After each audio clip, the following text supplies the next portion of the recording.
Okay, hello. I'm going to show you how to bring values that are just installed and have let's say a week's worth of baseline data to bring them back to around the 0 mark. So I've done these for you. I'm going to go on to this one here now. So I go to Data, Show Table, and I can see which ones need to be offset. So here we're using the laser tilt nodes. So we have a distance, we have an A and B tilt. So I'm going to ignore these tilts for now, but I'm going to concentrate on the millimeter measurement from the laser disto because that's what they're interested in. So I click on this, and if I go back to when they were first installed, I can see that data is pretty reliable. It's varying between 119 mil to 120 mil, but I'm going to bring this 120 mil from around this time back down to 0. So to do this, I go to so first of all, I need to know which one it is. So it's C8, and that's the serial number here, the ref ID. So setup, offset and ID, offset and reference, sorry.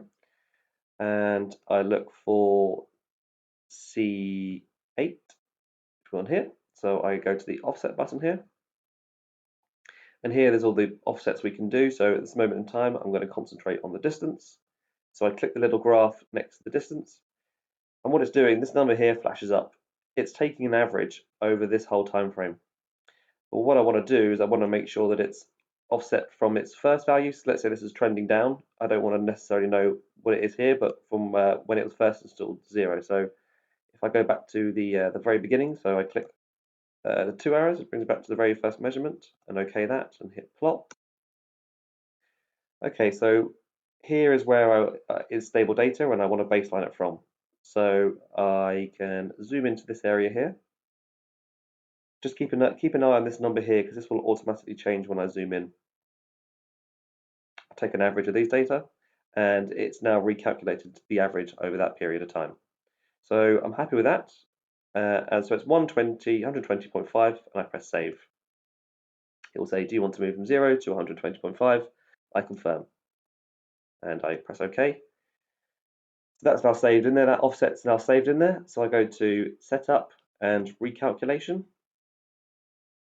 I find my it's my C8, I believe it was. So I go to Expand, and I add a calculation in, and I can see here that it's saved that value in of 120.5. So I again go back to the very first time I want it baselined. So click on the 2 arrows, and it brings me back to the first measurement. OK that, and I simply hit calculate. It's going to calculate from 0 to 173 files that it's got. So it's now got 483 out of the 703.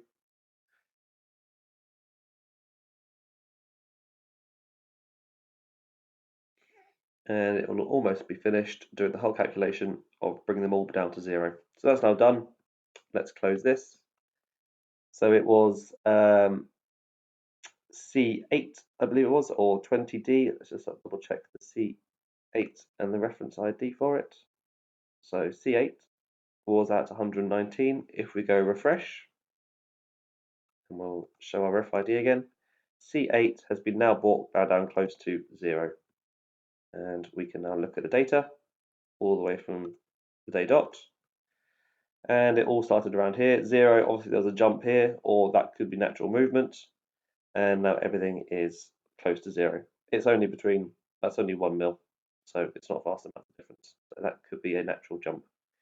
In the next video, I will show you, let's say this was a knock, I will show you how to bring this data going forward back up to its original position here. Okay.